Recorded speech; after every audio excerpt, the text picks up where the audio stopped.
Good morning. Welcome to the Unitarian Universalist Fellowship of Clemson. My name is Holley Ulbrich, and I am your worship associate today. My pronouns are she, her, and we. The land on which we meet is the ancestral home of the Southern Iroquois and the Eastern Cherokee. Whoever you are, wherever you are on your life journey, you are welcome here. Whoever you love, wherever you were born, whatever language you speak, you are welcome here. Whatever your skin color, whatever your class background, whatever your range of abilities, you are welcome here. We are so glad that you chose our fellowship as your place of worship this morning, whatever your beliefs, whatever your politics, whatever your theology. We come together for worship in order to slow down and listen for the callings of our hearts, our spirits.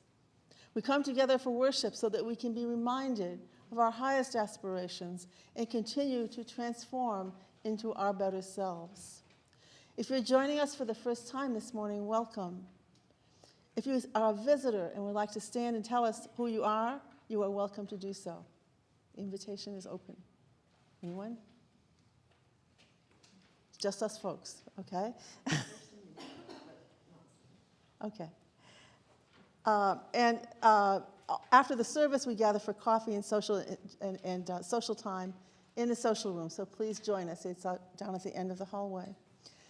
If you're interested in getting our weekly newsletters so that you can get connected to our community, our weekly sharings of joys and concerns, and our collective efforts to support local social justice work, please reach out to the office by email on our website. I have a few announcements this morning. There will be a meeting of worship associates after the service at 12 p.m. in the sanctuary. If you are interested in learning more about this role, no commitment, or would like to try it out to see if it might be a good fit for you, please feel free to join us. Also, our pledge drive is ongoing. Please consider making a financial pledge to UUFC if you haven't already done so. If you've already done so, thanks. But we'd like to be able to continue to provide service, music, and programming for our community, and we can't do it without your generosity. As of this week, 43 pledges have been returned. We are on our way to reaching our goal. We have $119,840 committed, but that means we're still $72,760 short of our goal in order to provide the quality program, the strong community, and the shared values that are so important to us. Our final announcement is about Thanksgiving Day dinner. Reserve your spot, RSVP, no later than November 17th, and sign up to contribute. For more information, contact Barbara Straub. Barbara, you want to raise your hand? Okay, Barbara's in the front rows here. So there's a request of $6 love offering to help cover the cost of the turkey and so forth. Oh, and yes, apologies from our presenters. The date on the back of your program, if you take this home and say, November 3rd, didn't we already do November 3rd? Yes, this is supposed to be November 10th.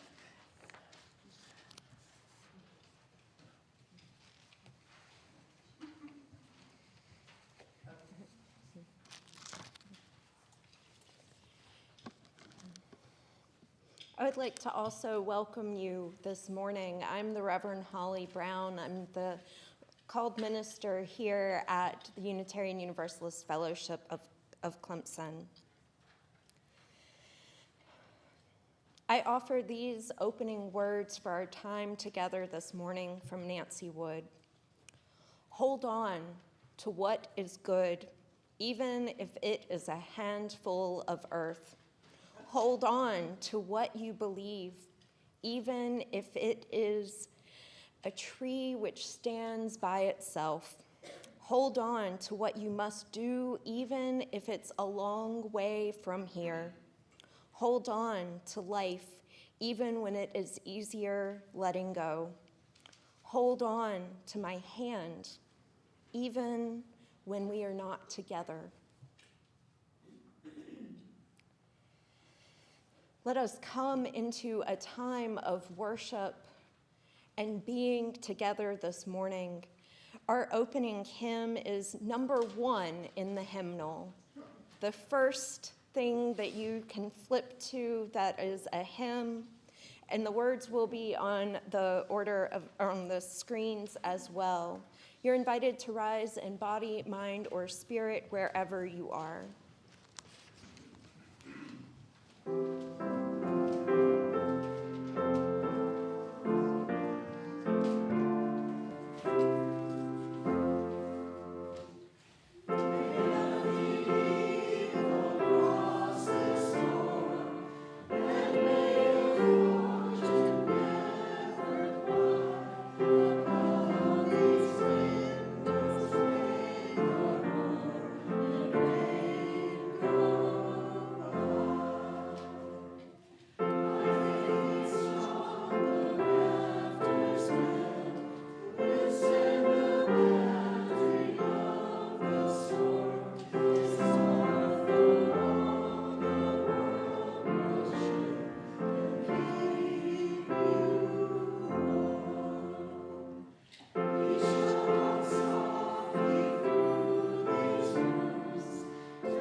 This time I'd like to invite Cody up to help me light the chalice.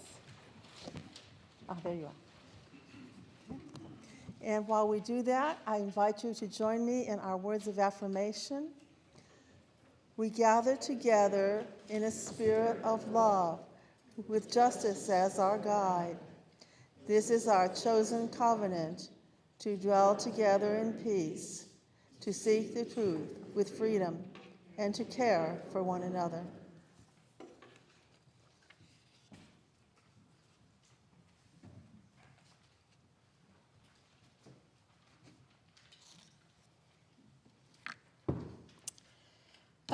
This is going to be another one of those audience participation sort of things. And before I start, the story this morning is adapted from a story by Tim Atkins, so I just want to make sure he gets credit for the basis of the story. I brought a prop with me this morning. Anyone want to go ahead and tell me what it is? It's an umbrella, right, yeah. What is an umbrella used for? Keep the rain off, right, to keep you stay dry when it's raining outside. Well, it can also keep the sun off too, right? It's a protection of a sort, right? From rain or sun. All right, we're not going to wordsmith this, okay? So once upon a time, long time ago, okay, it was a couple of weeks ago, in a faraway place known as Anderson, I got caught outside in a sudden rainstorm. And, you know, I was silly. I hadn't looked at the weather before I left. And I was walking around outside, and it started to pour. And I got so wet, it took hours for me to dry off because I didn't have my trusty umbrella with me. So I have a story for you today, and there are two important parts to this story. So whenever I say the word boom, I need people to shout boom as loud as you can. Can we practice that? Boom. Boom! And there will be times when I say the word sanctuary. Now, what does sanctuary mean? Safe place. Safe place, right? We call this space sanctuary, right? So whenever you hear the word sanctuary, I want you to quietly say the word sanctuary. Sanctuary. Good job. So now I'm going to tell you a little story about umbrellas and sanctuary. So once upon a time, there was a little girl, kind of like me, who was caught outside in a sudden rainstorm. She ran inside to the nearest store to wait out the rainstorm. And as soon as she closed the door, a bright flash and a loud boom of thunder followed. There you go. The little girl knew that she would be stuck in that store for quite a while. She started to look around at some of the different items in the store when the shopkeeper appeared. And the shopkeeper was the oldest woman the little girl had ever seen. Her hair was as white as the snow, and her face was all wrinkly. And the little girl was brave enough to admit that she was a little scared. "Young woman," said the shopkeeper, "can I help you with something?" The little girl pointed outside, too afraid to talk. "Ah," said the old shopkeeper, "did you run in here to escape the rain?" The little girl nodded slowly as another loud boom of thunder shook the store. "Well, you can wait here if you like in my little sanctuary. We've got a nice, sturdy roof over our heads, and it will keep you safe and dry." The little girl appreciated the offer, but she really needed to get back outside and continue on her way. And the old shopkeeper could tell the little girl was hesitating. "Or," continued the shopkeeper, "you could head back outside with this." The old shopkeeper went behind the counter, and what do you think she pulled out? An umbrella. "Take this umbrella," said the old shopkeeper. "I don't know why it's raining, but I do know that you can keep dry under this portable sanctuary." The little girl beamed, but stopped in her tracks. "But I don't have any money," said the little girl. The old shopkeeper waved her off. "No worries. Just be sure to offer the umbrella to someone else when they need it." The little girl accepted the umbrella, headed back outside, opened it up, and went on her way. She was happy and dry. She started skipping down the street and was perfectly happy when she saw a man wearing a suit trying to keep dry with a newspaper over his head. She heard another loud boom, and the newspaper began to fall apart under the heavy rain. She skipped over to the man in the suit and held the umbrella up as high as she could. "Thank you," said the man. Remembering the words from the old shopkeep, the little girl told the man, "I don't know why it's raining, but I do know that you can keep dry with me under this portable sanctuary." The man smiled in relief. He'd been having a really bad day. See, he was wearing a suit because he was on his way to a really important job interview. He'd been without work for a long, long time, and he was desperate. He'd had to walk to the interview because he couldn't afford a car, and when it started to rain, he knew he would show up to his really important job interview soaked, and that was not going to make a really good impression. The little girl spotted her family in the store across the street. "Here," said the little girl, "take the umbrella with you. I see my family right over there." "Oh, I couldn't take your umbrella," said the man, feeling guilty. "No, take it. Just be sure to offer the umbrella to someone else when they need it." The little girl put the umbrella into his hands and ran off to meet her family. The man couldn't believe how nice the little girl was. He knew he had to hurry, though, because it was almost time for his very important interview. Another boom of thunder caused him to start running. Well, I can tell you the man got the job he was interviewing for. And soon enough, he was able to afford a few umbrellas of his own. Whenever it would rain, he would bring not only his umbrella that the little girl had given him, but he would bring 2 more small umbrellas to give away to people who were stuck outside in the rain. And every time he gave away an umbrella, he would say, "I don't know why it's raining, but I do know that you can keep dry under this portable sanctuary." And soon, everyone in their town had an umbrella that they would take with them. And if the townspeople passed by someone without an umbrella, they would give up their own umbrella and pass on the words, now known by the entire town, "I don't know why it's raining, but I do know that you can keep dry under this portable sanctuary." Now, as I said before, this space here in UUFC is a sanctuary, but it's not very portable. And there may be times when you feel like you need this sanctuary, especially on days where you don't feel safe or you don't feel welcomed in places or by other people, but you can't carry this room around with you. But you can carry the love and support of the people in this room around with you, just like you can carry an umbrella. So that's why we're going to put a basket of umbrellas near the door, so that as you leave here, if you feel like you need to take a little bit of portable sanctuary with you, you can take one and be reminded of how this community can do that for you. And if you will note, they also have our little backpack tags on them as well.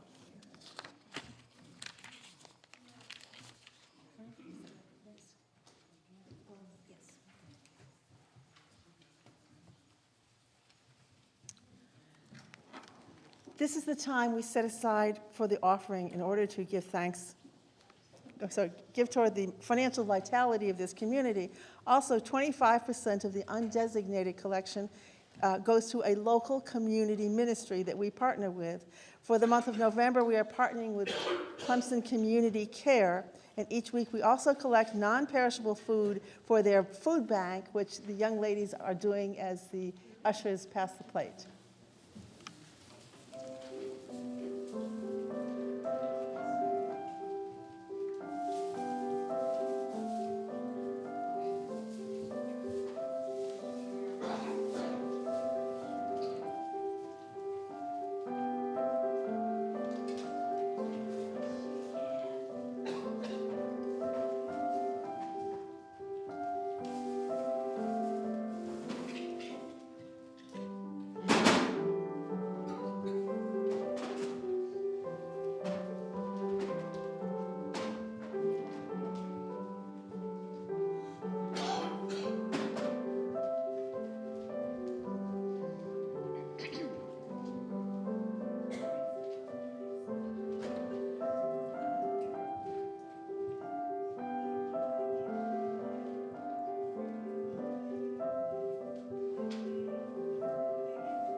Thank you for your generosity. Now we enter into a time of a different kind of sharing, a sharing of our joys and concerns.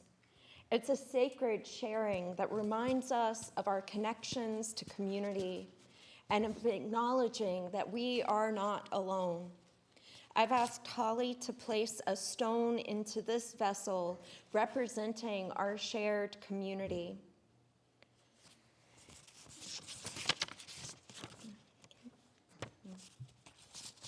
Have a concern from Karen Sanders, concern for the future of this country.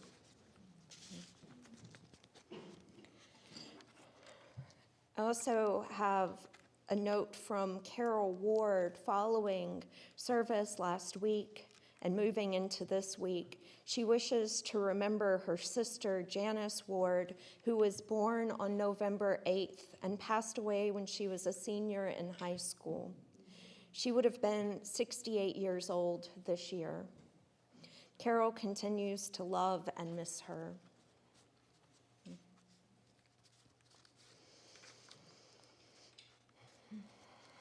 We also have a couple of joys, one from Barbara Stroop of a newly discovered Chopin manuscript for a waltz that even a mediocre pianist can play.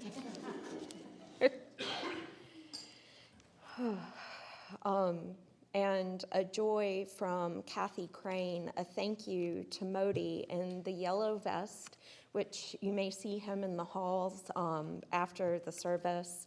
Modi is wearing a safety vest, which makes him our point person for any safety concerns that might come up during our service. And he is the first non-board member to serve as the safety responder.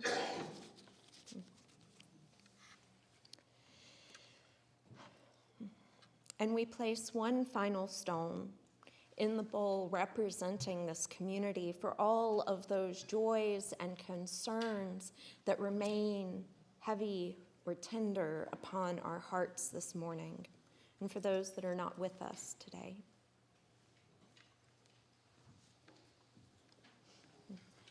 Thank you, Holley.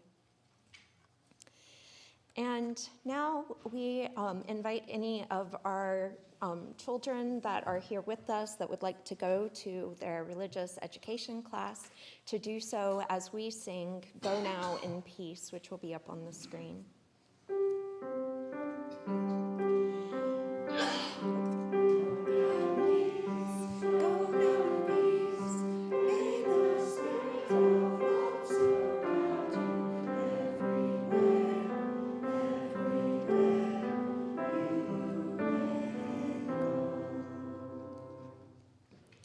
I'm so glad that we all know that, since we missed the slide this week in our collection of slides. So, and we know the alternative words versus what's up on the screen as well, because there's two variations. I invite you to enter into a time of prayer, meditation, with these words from Christy Cardinal. Breathe. Breathe. I will breathe your breath. You will breathe mine. Breathe. God beyond any name, will you sit here with us?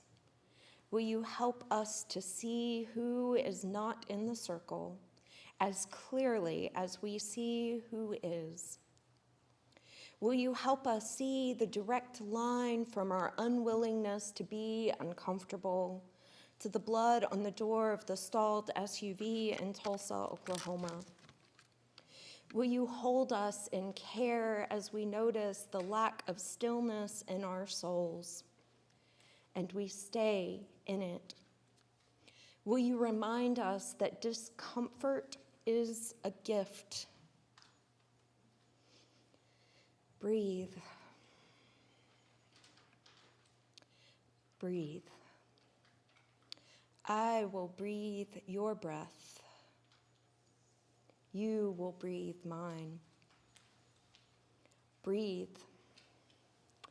God, whose names are not even close, will you sit here between us? Will you help us see the circle's limits? Will you help us to see that we have drawn them? Will you help us to see the connection between our unwavering expectations of guaranteed safety and the blood-spattered book on the floor of the car in Charlotte, North Carolina? Will you hold us in care as we notice the lack of stillness in our souls, and we stay in it? Will you remind us that discomfort is a gift? Breathe. Breathe. I will breathe your breath. You will breathe mine. Breathe. May I sit here with you. May I close the gap between us until an arc of current sparks between our fingertips. May I be so bold as to be silent with you in shared breath as we notice the lack of stillness in our souls, and we stay in it. Breathe. Breathe. I will breathe your breath. You will breathe mine. Breathe. Amen, and blessed be. Our musical meditation is a little bit different today. Rather than instrumental, we're going to do the meditation on breathing. We're just going to do the kind of middle part of it. We're going to do it a few times, kind of what feels right in this space. It's number 1009, Meditation and Breathing, but I invite you to remain seated as we sing this song.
poem by William Stafford called A Ritual to Read to Each Other. Cynthia gave me a copy of this. It was a favorite of hers, and I kept it for a long time on my refrigerator. For those of you who don't know, Cynthia was our first settled minister. If you don't know the kind of person I am, and I don't know the kind of person you are, a pattern that others made may prevail in the world, and following the wrong God home, we may miss our star. For there's many a small betrayal in the mind, a shrug that lets the fragile sequence break, sending with shouts the horrible errors of childhood storming out to play through the broken dike. And as elephants parade, holding each elephant's tail, but if one wanders, the circus won't find the park. I call it cruel, and maybe the root of all cruelty, to know what occurs, but not recognize the fact. And so I appeal to a voice, to something shadowy, a remote, important region in all who talk. Though we could just fool each other, we should consider, lest the parade of our mutual life get lost in the dark. For it is important that awake people stay awake, or a breaking line may discourage them back to sleep. The signals we give, yes or no or maybe, should be clear. The darkness around us is deep. For those of us who had hoped for a different outcome in the national and city elections, the urge to climb back into the silo with its echo chamber and curl up in a fetal position is very appealing. Okay, that's a patchwork of metaphors. And I think anyone who feels that way should let themselves go to ground for a while, a week, maybe 2 at the most. Then each of us needs to decide what to do, how to respond constructively and respectfully. Those of us who believe in a democratic process don't love it quite so much when it produces outcomes we don't want. Those of us who think we are typical Americans may have found out that we aren't. Maybe universalism isn't as universal as we would like to think. Other people may want more particularity as the ground of their faith. Those of us who support a woman's right to choose have to acknowledge that America is a land of many cultures, and some of those cultures do not support that view or even the concept of rights. Those of us who affirm a free and responsible search for truth and meaning are often prone to search for truth on MSNBC or among our fellow silo dwellers. Perhaps listening to the voices of the disaffected with openness and humility is one of the many trails along which we could pursue that free and responsible search. I know that some of you are dismayed by the shift from principles to values in our UU affirmation of what are the ties that bind us together. You may feel unheard in your own faith tradition and contemplate how to preserve the old ways. The Franklin congregation, where I preach a couple of times a year, is very much in that mindset, wanting to pick up their marbles and go home, but not being sure where home is. The new version is a mix of gains and losses for each of us, just like elections. However, that particular experience of gain or loss has something to say to where we are after the elections. I like the fact that our statements of faith understanding now take the form of a declaration of values, including democracy, respect, and freedom, diversity, and inclusivity. The word worship is Old English, meaning to hold up that which is of worth or value, our shared values. The new statements remind us that those shared values are both the grounding of our worship and a call to act on them at every opportunity, and to seek out opportunities rather than waiting for them to come to us. Many of you know that I have spent most of my life as a politically engaged person and a public policy wonk. I lost twice in one day the city and the nation. I'm still licking my wounds. I remind myself of my favorite quote from Reinhold Niebuhr. Nothing worth doing is ever accomplished in our lifetime, therefore we are saved by hope. I know that part of my work of healing is not just to learn to hope again, but also to define what we might want to hope for and communicate that hope to others, both those who share my sadness and those who are rejoicing in the outcomes of these 2 elections. Hope for common ground, hope for a middle ground, hope for greater mutual understanding. Choose hope.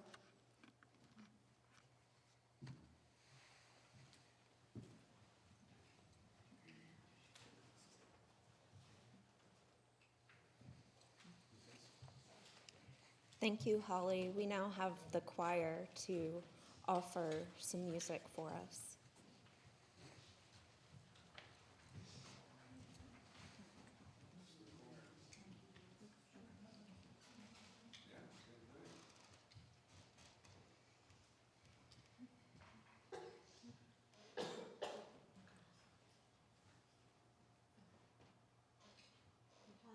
Well, I asked Elaine if I could introduce the song today because through the course of the week I had some words placed on my heart that I wanted to share with everyone. Wednesday I was not in a good place and was dreading singing this song because it felt in that moment of panic too vulnerable. Keep your heart wide open. It felt too much like, yeah, let them punch you again. But by Thursday, as the panic subsided and I spent some time meditating on it, I realized I had missed the point of the song, that it wasn't saying to remain vulnerable, but rather not to let our hearts be hardened in the hard times. That we have to keep our hearts open so that we do not become consumed by bitterness or hatred or the desire to pick up our marbles and go home. So I invite you as we sing, and if you choose to join us, we've done it before, so maybe some of you would like to join in with us, just to keep that in mind and meditate on the meaning of the words, that it's not just keep your heart wide open, but through the hard times, through the darkness, so that we can come out the other side of it prepared and as loving as we were before. I've got to stay up here, Donna.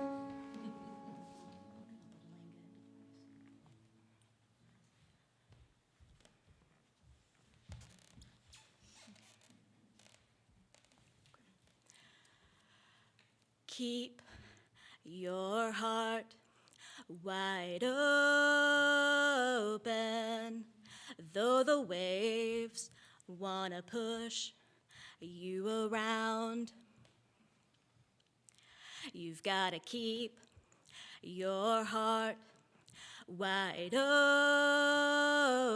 open till your faith brings you back to solid ground. You've got to keep your heart wide open, though the waves want to push you around. You've got to keep your heart wide open till your faith brings you back to solid ground.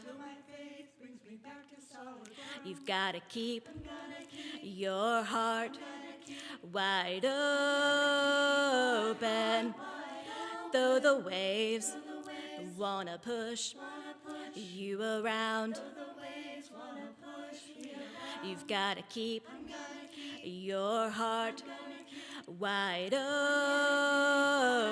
open till your faith brings you back to solid ground. You've got to keep your heart wide open, though the waves want to push you around. You've got to keep your heart wide open till your faith brings you back to solid ground.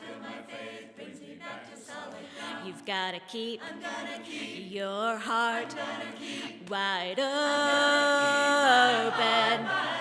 though the waves waves wanna push you around. The waves wanna push me around. You've gotta keep I'm gonna keep your heart wide open till your faith brings you back to solid ground. till my faith brings me back to solid ground.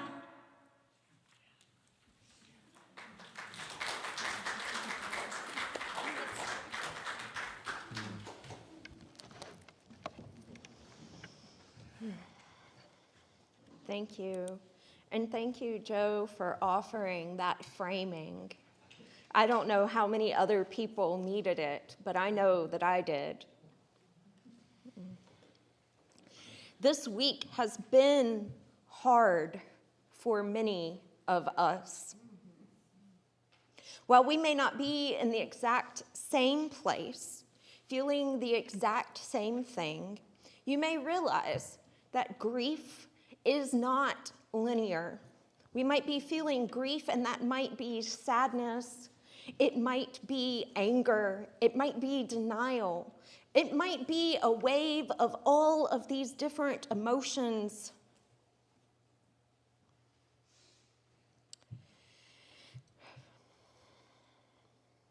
There have been so many questions in different forums, even with a couple of folks here this week asking how we could have something that responded to the election when we're not supposed to be political. But we are supposed to be political. We just can't name that we support a particular candidate or party. We can't name that we support a particular candidate before an election. But we can say that who has been elected is a clear and present danger. I was reminded of the words this week of Unitarian minister and ethicist James Luther Adams, who wrote, "A church that does not concern itself with the struggle in history for human decency and justice, a church that does not show concern for the shape of things to come, a church that does not attempt to interpret the signs of the times is not a prophetic church. A prophetic liberal church is a church in which persons think and work together to interpret the signs of the times, in the light of their faith. A prophetic liberal church is the church which all members share a common responsibility to attempt to foresee the consequences of human behavior, both individual and institutional, with the intention of making history in place of merely being pushed around by it," end quote. Let's not let those waves push us around as we keep our heart wide open, even if our hearts are breaking, that we're not going to be pushed out.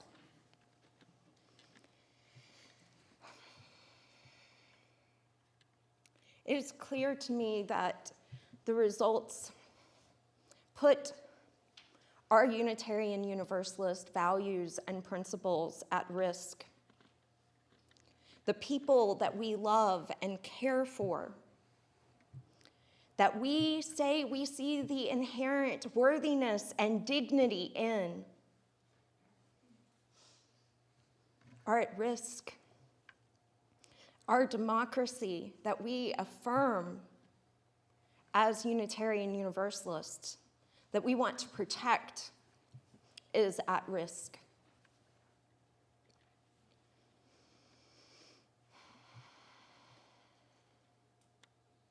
There are already individuals that are acting out towards marginalized communities because they feel some license to be able to do so because of the outcome of the election.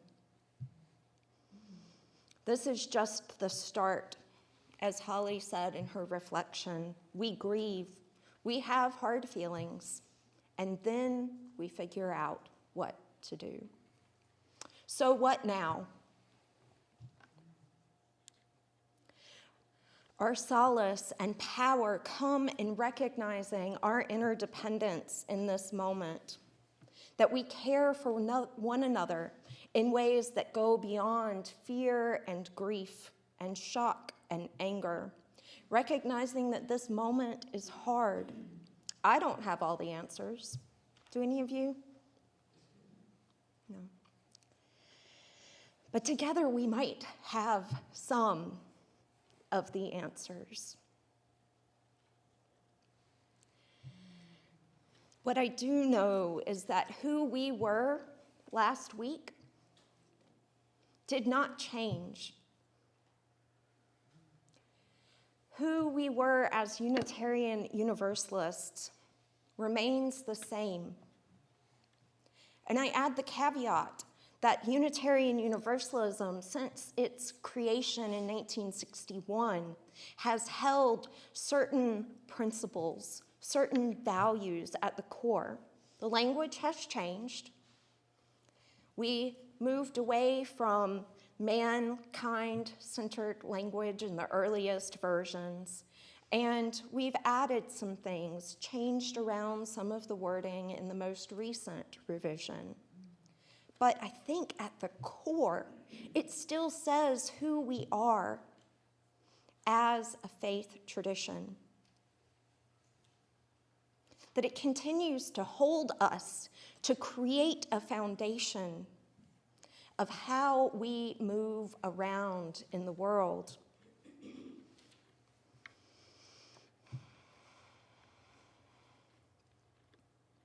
I think that we are at a tipping point in our country, that the future in this moment is a bit uncertain. The structures that we have relied on to balance power in the past may not be up to the challenge. But, no, not but, and we have survived thus far. And I believe that through collective community care that we will continue to survive. It might look different. I'm sure it will look different, but we will continue to survive. I know that this community knows how to be there for one another. When someone is sick, someone is in heartbreak, or is going through a whole lot in their lives, that we know how to be there for one another. And I believe that we have the ability to be there for one another and in the communities beyond these walls.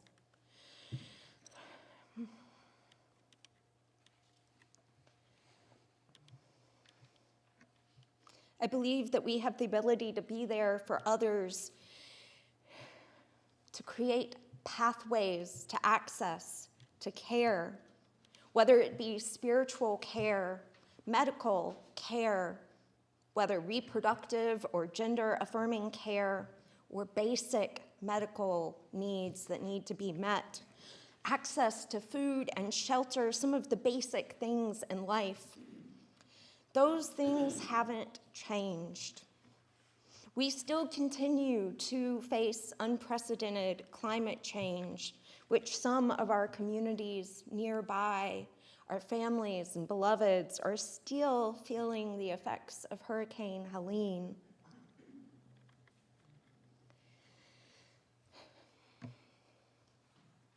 We are in a vulnerable moment. We are experiencing threats to bodily autonomy and access to abortion, to reproductive care, even in the face of a miscarriage, being left to suffer and even die from deadly infections. We are facing a world in which trans and non-binary bodies are being legislated out of existence because they are not going to have access to life-affirming care. People that we love are at risk. We are as you use, however. This is the good news, because I don't want to be all doom and gloom. This is the good news. UUs have already begun mobilizing pathways to allow people that need to get to somewhere that they can receive gender-affirming care, that they can receive transport, that they can receive a safe place to stay on that journey, whether it is to go receive an abortion or to receive gender-affirming care. There are pathways being created, and we can support them. There are people that are already being targeted. I was horrified, and I'm still angry, when I learned that there were messages sent to Black students at Clemson and other universities, mostly perhaps by faceless trolls, but they knew the names of the individuals they sent messages to. They were being ordered to report to the plantation because they were going to go back to slavery times. Get this pit in my gut, even saying that out loud. I don't know what to do in this moment, but I want to be ready. If I need to show up for somebody, I want to be ready. Been in contact with Aster Oliver, who was here back in October for our National Coming Out Day service, about ways that we might be able to support LGBTQIA students at Clemson. There's a list being created by UU ministers for ministers of multiple denominations across the country, a list of ministers that are able to provide officiating services for LGBTQIA individuals that would like to get married and have documentation of that before January.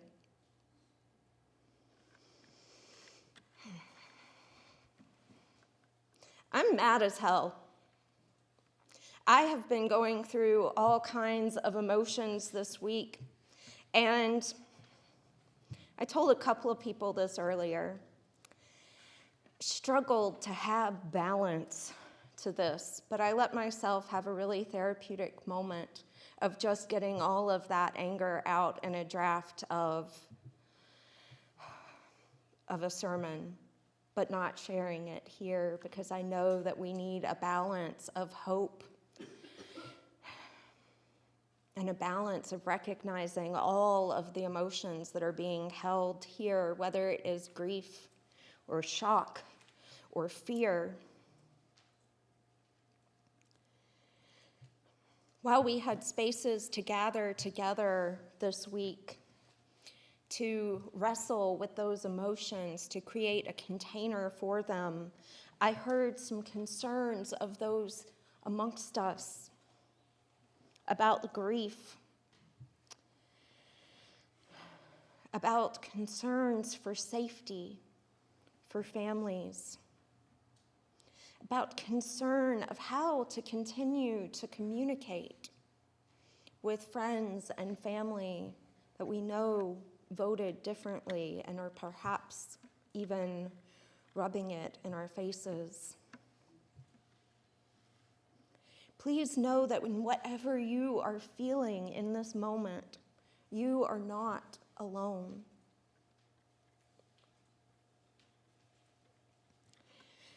In 2016, the outcome of that election, I debated leaving our country. I was in Ohio. I was really close to the Canada border. I looked up to see what I needed. But then a colleague asked me what kept me in this faith. Why did it matter? Why was I in seminary?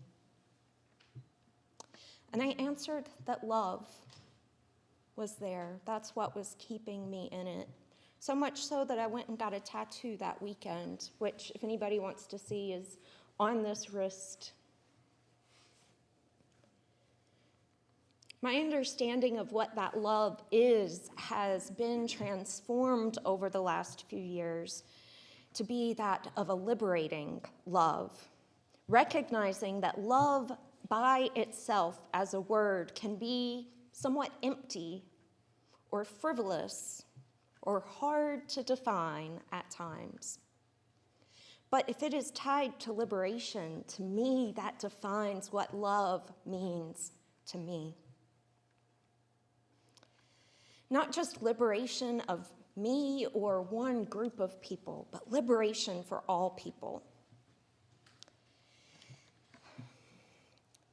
The Dr. Cornel West is known for famously saying that justice is what love looks like in public.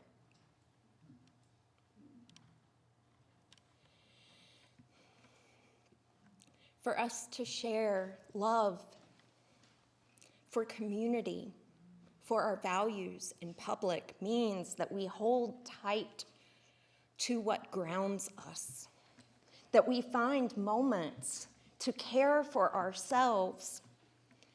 I showed some folks on Friday, and I'd be happy to show anybody that wants to go on a field trip with me, that there is a wonderful patch of grass at the botanical gardens. It's pretty random. It's like hexagonal shaped with a pathway all around it. There's nothing in it but grass, and it is lovely, cushy grass. On Wednesday, I went and I took off my shoes and my socks and rolled up my pants with my raincoat on in the drizzly rain and walked around barefoot to be able to ground myself in that spot. And there are so many different ways, whether it is in community, whether it is in meditation or listening to music or writing or recording yourself and getting all of that out. There are ways that we can continue to ground ourselves as we support one another.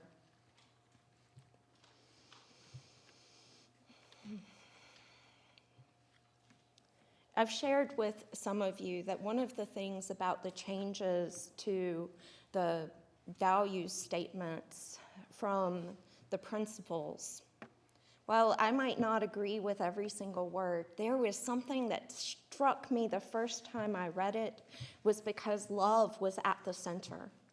Liberating love was at the center. And I've jokingly thought that, well, I already have the tattoo for that. Love is at the center of this faith. Whatever that means for you, maybe it is compassion, maybe it is care, maybe it is defined differently for each of us.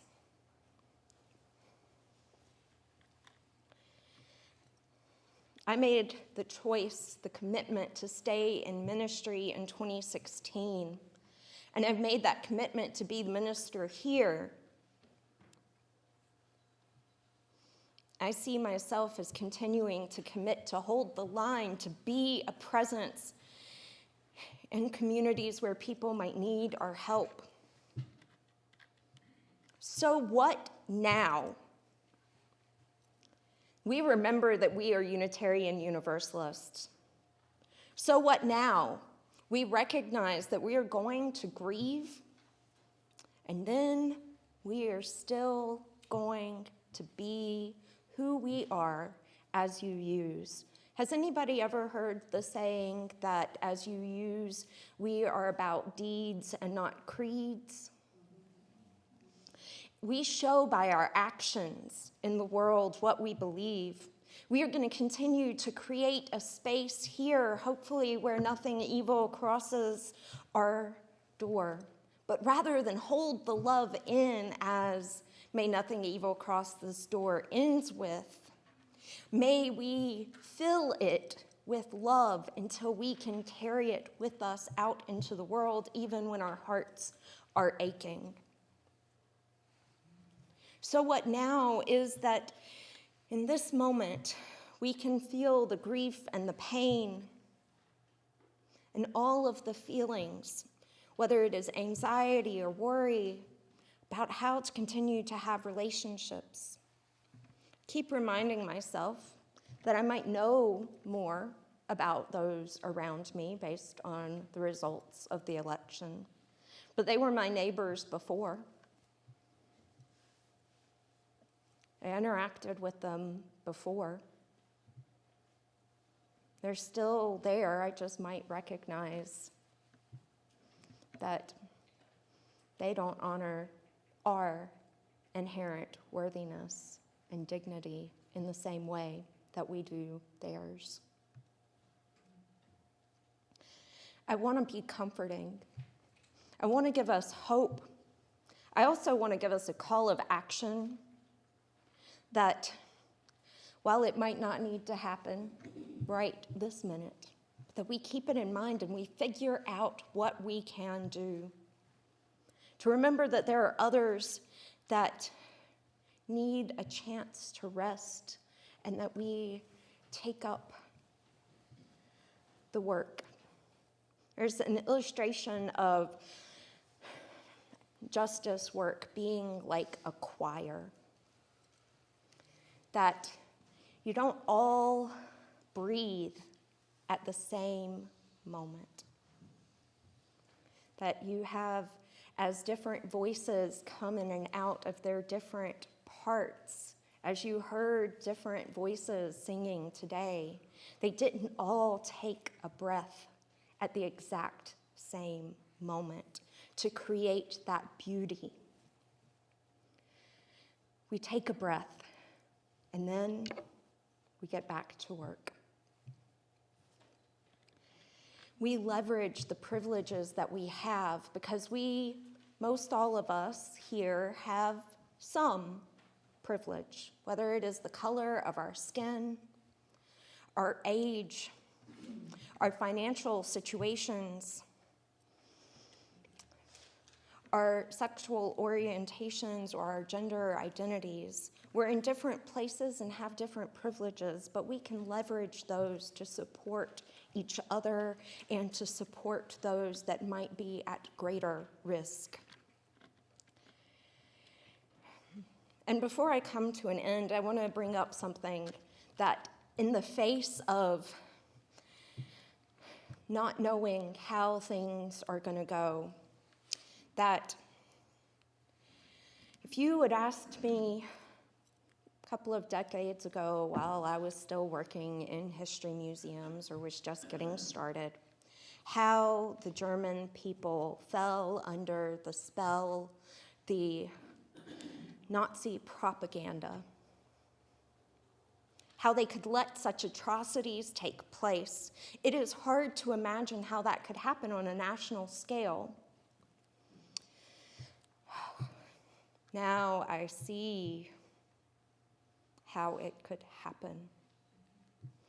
But I remain hopeful because it is in our DNA to resist.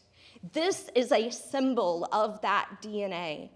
Our chalice was originally created as a two-dimensional image on the paperwork of the Unitarian Service Committee to be used to make them seem more official, to help Jews and others that were targeted to escape Nazi persecution.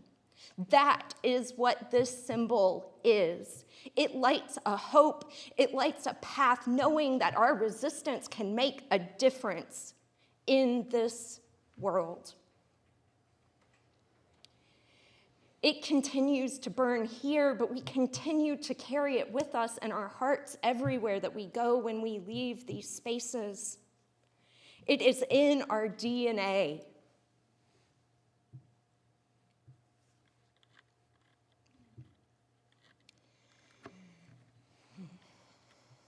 May we continue to carry that flame with us.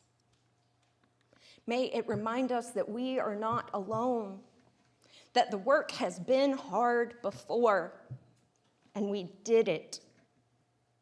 We can do it again.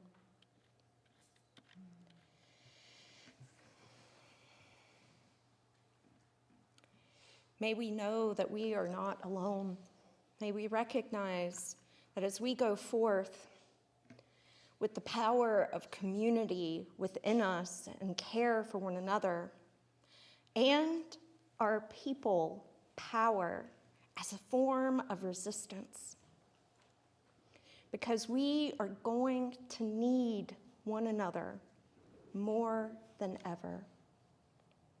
May it be so. May we make it so.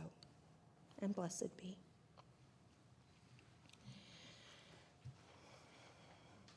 So, our closing hymn today may be familiar, but a little bit different.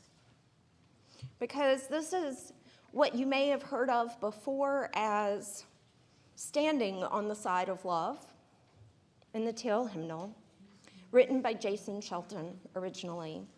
And after a call to change the name of the Justice organization to Side with Love, which is what my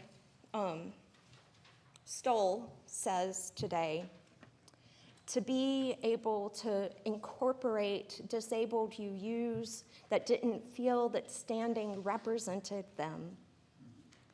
The song by Jason Shelton was changed by him to say, answering the call to love. And so that's what will show up on the screen rather than what's in the hymnal.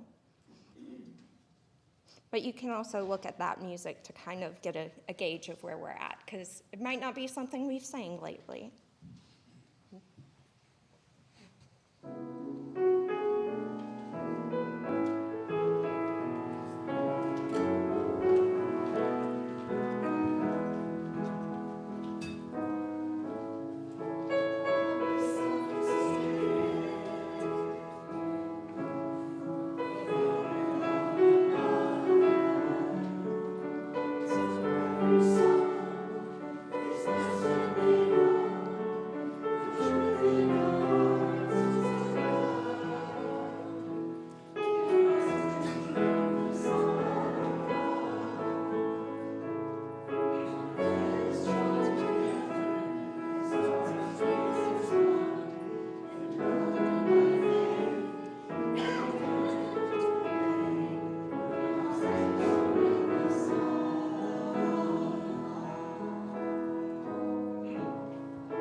My benediction today is a little bit of a longer one, and I've decided I'm going to only read part of it.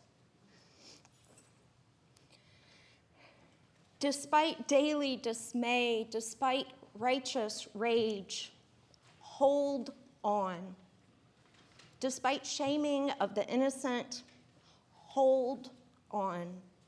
Despite fresh stories of bullying and hate, Hold on. Hold on to what is good and honest and true. Find that calm center of yours hiding behind a door and hold on. Hold on to this house of memory and hope as a haven for religious liberals now needed more than ever. Hold on and hold fast, for together we make a beacon of love and hope. Hold on. This too shall pass. Hold on.